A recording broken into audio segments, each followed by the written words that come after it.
Well, I feel mortified after watching this movie. Why is that? Well,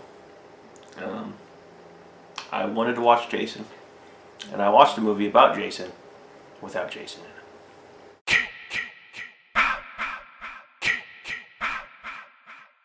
Hello everyone, this is MykeCheck'd 95 with my partner in crime, Krieger Margin 1. And he decided to jump in on my never-ending continuing series of getting this damn Friday the 13th series done. And we're on part 5, A New Beginning. The one without Jason, the imposter Jason, the rated R Scooby-Doo adventures. Where do we want to start? Well, We watched half of it the other night, and then we watched the second half of it today. Besides that, I haven't seen this film since 2014, because I bought all 10 of these films in double features for like $8, like at that Halloween on that year, and tried to watch all 10 of them within a week, and I almost died. and I haven't seen it since I was a child. Since it's been a lot longer for you, like, where do we want to start with this one? Because this one, it's generally like hated throughout the community, but there's also a few here and there that think it's not horrible if you don't look at it as a Jason movie, or like if it was like written differently, because I can see where the like is coming from, but at the same time I can see where the hate's coming from. So one thing we do have to think about whenever we look at a movie this old is like it was made in the 80s or whatever. I think it's 1985. Or yeah, so like the mid 80s. So like the first thing when I see this film, just seeing it, I'm just like, bad acting, bad effects, stupid cheesy stuff. But we have to take it for what it was at its time. You gotta also take into consideration, I mean, yeah, the effects were cheesy, but 9 times out of 10, the special effects and the practical effects they use in older films are so much better than the ones in movies nowadays. Because sometimes CGI looks like a pile of crap that came out of a dog's butthole. Yeah, so it kind of depends on the situation. So, I mean, I'm going to give it a pass on some of that stuff. Yeah. Even if it's kind of funny. That's what makes it fun to watch. So, if we're going to get the stupid stuff out of the way, what was your favorite stupid scene of the movie? Oh, man. Oh, I see the pun you did there. Oh, lordy. While you're stirring that over, I've got one that I'll It's hard to pinpoint good parts in this movie because I'm indifferent with it. Like, I don't hate it like as much as I used to, because there's some aspects in it that I do like, but there's a lot in it that I don't like. It's like in the middle. So the country hick neighbor people, that was over the top. I felt like the mom was like a character from Saturday Night Live. Like, I really felt like I was going to hear a crowd laughing. I think she was supposed to be comedy relief, and it was just too much. And it took away from, like, the rest of it. It made me not take the rest of the whole show seriously.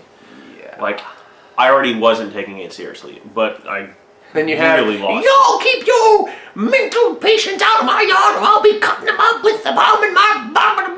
It's like, as soon as that was introduced, I just wanted to...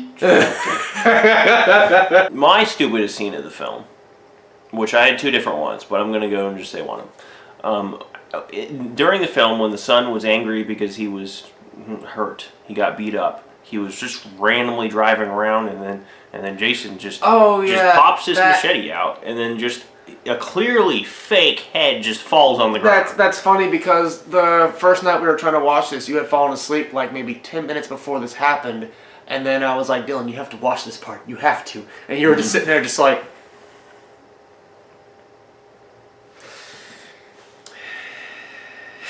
As soon as it ended, I was like, yep, I know what he's going to say there. What was your second one? Because, I mean, I knew that was one. Okay. Just kind of like... So, this one, if you think about it from the story of the film, it makes sense. But I just thought it was ridiculous. Opening scene, fat guy comes out with chocolate bars. Chocolate all over his face that he kept like handlebar mustache. Pretty much. Chocolate stains. He's just awkward. 2 chicks kind of blow him off, so he goes to talk to this dude. Dude's clearly an asshole. He's chopping away at wood. He's the wrong way. He's chopping. And he's chopping long ways instead. You're not going to chop. Anyways, so he's clearly just chopping to chop. And then he has some conversation with him. He's like, well, well, the guy kind of blows him off too. So he's like, well, here's a candy bar just to be nice. Seems like a nice guy. Turns around, and this guy's like, fuck your candy bar, and fuck your back, and then chops him up into a bunch of pieces.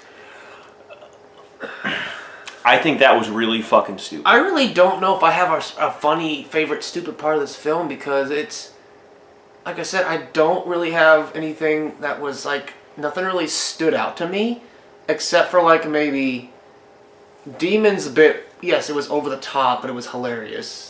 The guy that was sitting in the bathroom. And then Reggie the Reckless was kind of entertaining too, because it was like, yeah, I'm the cool kid. So those were like my two favorite parts there. My main problem with this movie, and it can be said for a lot of slasher films, it felt like it was rushed. Like they were like, okay, we need to get something out. It's like, you can tell they were just trying to get something out just to get to that certain release date, just so they can finish their deal with whatever distributor they had. It just did not. It felt like there was just not much effort put into it. Even the explanation felt rushed about why this dude was killing people. Like there was no emotional thing where he came out and said something, or because they showed it, but it was like you had to like be like. After the whole thing was said and done, a cop sits here and says, hey, look, it's some pictures. Some pictures. Well, the way they did it, though, is like they tried to make it so obvious when he revealed the body and he was all like, angry face or whatever, but it's like, you're not going to really pick that out if you're just going to be like, oh, next scene. Yeah, like if you're a person like that, you're going to see that all the time, and it's not going to faze you that much, even if they're going to be assholes. Like the second I watched it, after not watching it in 10, 15 years, I say, yep, that guy's fake Jason. Just because the look on his face. Because the chocolate bar guy was his son. Yes. Yeah, and it's just like... I mean, I didn't even tie that together at that time. Honestly, I was like, okay, well, this guy wants him to respect the dead. And then he looked at him, and the look in the dude's eyes was like icy cold, like, I'm gonna fucking kill you. So that's the vibe that I got from him, and I was like, okay, he's gonna kill everyone. Even just the look, I mean, the way they do it is really obvious, so you can tell what he's doing, but it works. I think you just kind of like pulled out what my main issue with this movie is, because, so... The whole main plot is the father, his son gets killed at some random mental place. He doesn't, like, he finds out or whatever. And he wants to get revenge, so he goes on a murdering spree just to get revenge for his son's death. That sounds cheesy, but it doesn't sound that bad if it was done right. But I think the issue with this movie is that they tried to slap on the whole Jason gimmick to it, along with Tommy Jarvis having his issues with Jason. So, of course, like, at the very end, he was like, oh, we also found this in his wallet. He was using the whole Jason thing as a cover-up story, yada, yada, yada. It's like, that felt like you just pulled it out of your ass. Yeah. I mean, if this was any other movie without Jason in it, it'd be fine. I think that's the main reason why, like, people don't like this movie, because, like, it's poorly written. I mean, the director is a porn director. I'm not lying about that. And, I mean, how long was this movie? An hour and a half? They should have put at least another 30 minutes in the film. Yeah, at least. For the amount of content that they needed to cover, it wasn't enough. This was technically this was three movies that got smushed together that shouldn't have gotten smushed together. It's just, the Imposter Jason movie could have been really cool.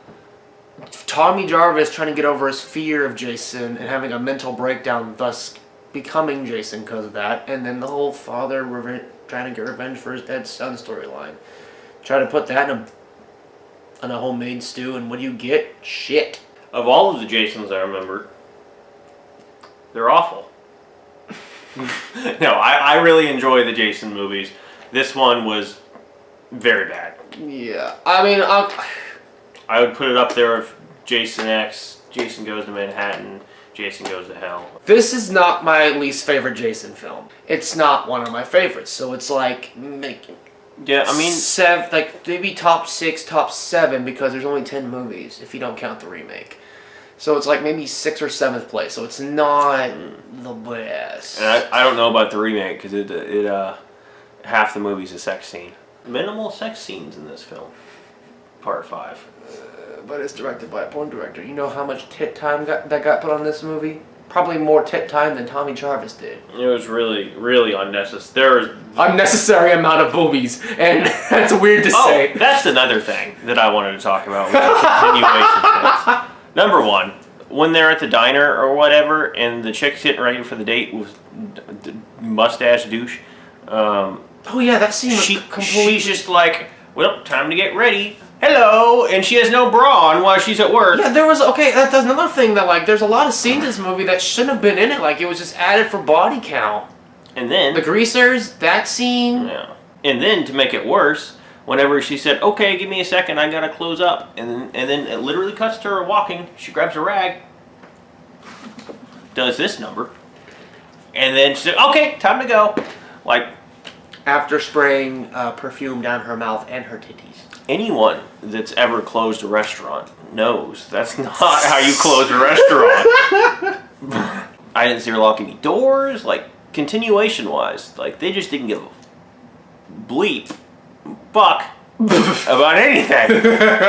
You're obviously tearing this movie to shreds. I'm indifferent. Like, I'm tearing it to shreds, but I'm seeing, like, little glimpses of hope that could have been good, but it just gets overshadowed by all this nonsense and horrible writing and obviously rushed storyline. Because I really liked the idea of Tommy fighting his demons with a dead Jason, but it just doesn't tie that well with part 4, the final chapter, in part 6, Jason Lives, because it's just kind of like, this is like a random alternate universe chapter that never happened. But it's still considered part of the series. But it never happened.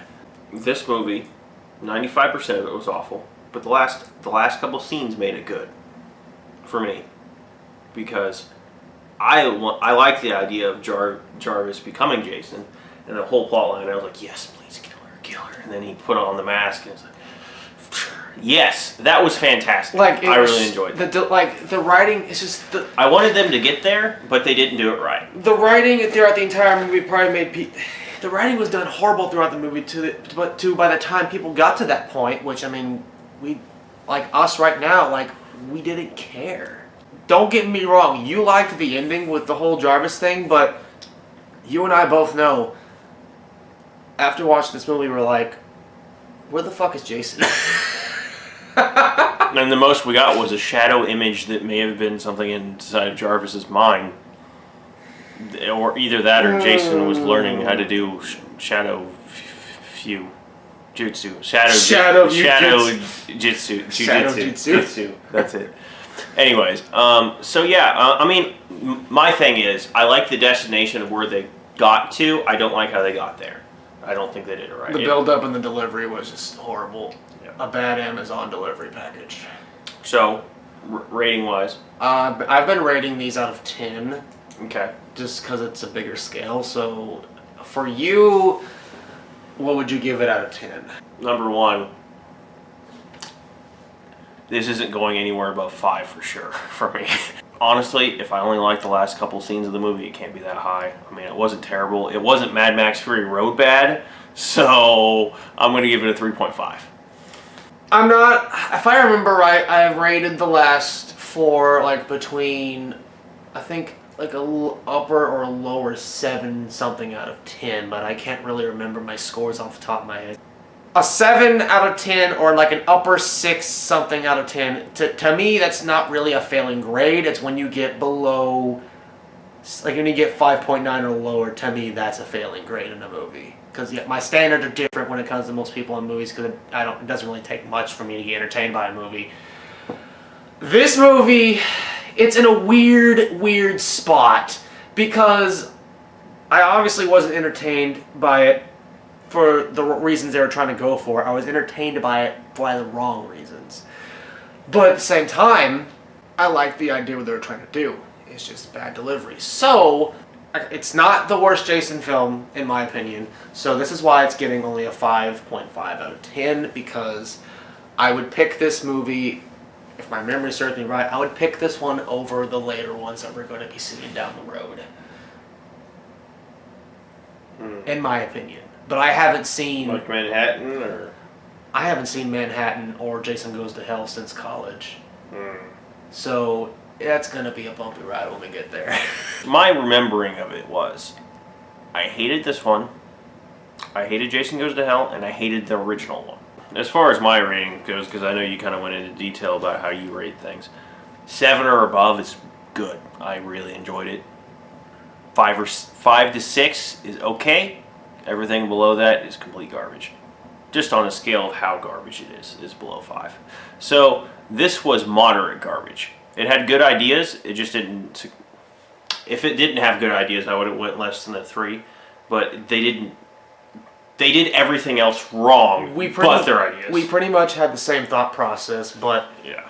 I'm saying this movie is still at least somewhat entertaining more than the other ones that are going to be down the road. Before we close out this video, I will say that the next time that we will be reviewing the Friday the 13th series itself will be Friday the 13th Part 6, Jason Lives. One of my personal favorites I've seen time and time again. I'm hoping that watching it again, I'll just be like, I remember why it's so good. The next time you'll see us, we'll be covering the 2 Netflix series. Are they Netflix series? Yep. The 2 Netflix series of originals. the Haunting series of Hill House and Bly Manor, which I have not seen either of these series until the very end of last year and this year, so the last like month or 2. Thanks to this man, he changed that. Thanks to this man. And if you haven't seen it, I highly suggest you watch it. It's one of the best I've seen. But we won't share our thoughts until we get to that video, so you'll find out in the next one. MykeCheck'd 95 and Krieger Margin 1. signing out.